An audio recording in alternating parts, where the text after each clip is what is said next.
Starting own clothing brand from scratch లో ఇవాళ day 19. Hi guys, this is Kiran Gujal and welcome to Mister KG official. మన brand కి product ready and photoshoot కూడా complete అయింది. So ఇప్పుడు final step ఏంటంటే website setup.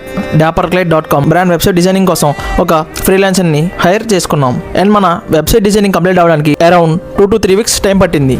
Designing complete అయ్యాక next integrations Razorpay account ని లింక్ చేసాం. కస్టమర్ నుండి పేమెంట్ రిసీవింగ్ అండ్ రీఫండ్స్ కోసం అండ్ షిప్ రాకెట్ ని కనెక్ట్ చేసా షిప్పింగ్ అండ్ రిటర్న్స్ కోసం. అండ్ ఆల్సో ఇంకా మన బ్రాండ్ అన్ని సోషల్ మీడియా అకౌంట్స్ ని కూడా వెబ్సైట్ కి లింక్ చేసాం. తర్వాత మన ప్రొడక్ట్ ఫొటోస్ ని, ప్రొడక్ట్ డీటెయిల్స్ అండ్ ప్రైజింగ్స్ ని అన్ని వెబ్సైట్ లో యాడ్ చేసాం. అండ్ ఈ వెబ్సైట్ డిజైనింగ్ టైమ్ లోనే కస్టమైజ్డ్ ప్యాకింగ్ మెటీరియల్ కూడా మన వేర్ హౌస్ కి రీచ్ అయిపోయింది. Like customized packing covers, seal tags, thank you cards, price tags. So ఇప్పుడు ప్రొడక్ట్ నుండి ప్యాకింగ్ వరకు అన్ని రెడీగా ఉన్నాయి. మన వెబ్సైట్ కూడా ఫుల్ రెడీగా ఉంది. ఒకటి క్లియర్ గా గుర్తుపెట్టుకోండి గైస్, ఆన్లైన్ బ్రాండ్ కి వెబ్సైట్ ప్లస్ ప్యాకింగ్ రెండు ఇంపార్టెంట్. మన ప్రొడక్ట్ ఎక్స్పీరియన్స్ అక్కడే బిల్డ్ అవుతుంది అండ్ కంప్లీట్ అవుతుంది. That's it, day 19 completed. ఇంకా మన బ్రాండ్ లాంచ్ కి ఫుల్ గా రెడీ అయింది. రేపు ఫైనల్ స్టెప్ తో కలుద్దాం. See you tomorrow. బాయ్.